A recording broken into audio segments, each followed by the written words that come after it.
As you know, California has been rocked by the foreclosure crisis.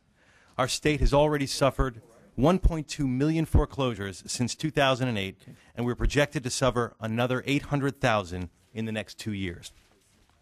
In 2010 alone, Monterey Park saw 385 homes receive foreclosure filings, West Covina experienced 1,700, Southgate saw 1,300, and so on and so on.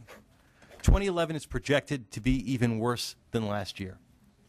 The costs of foreclosure do not only affect those losing their homes, but our communities as a whole. Local governments receive less in property tax and are forced to cut services.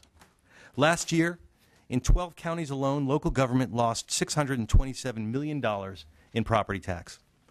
That's $627 million that could have been spent on our children, our safety, and those struggling to find a job.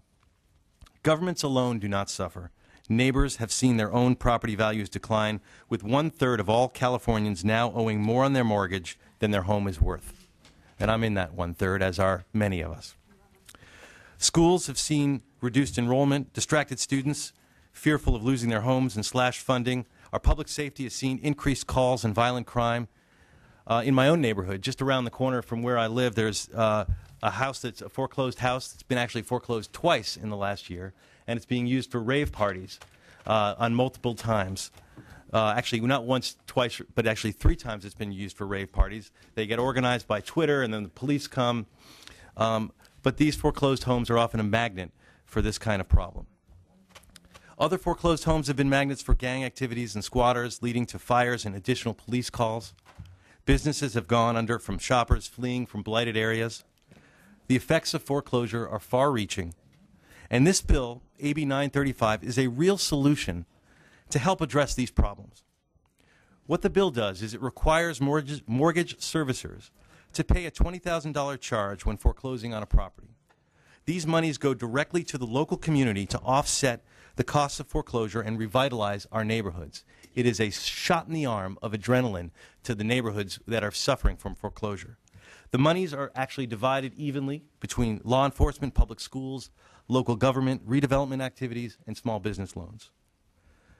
With a projected 800,000 more foreclosures on the horizon, this bill could inject almost $16 billion directly into our local communities.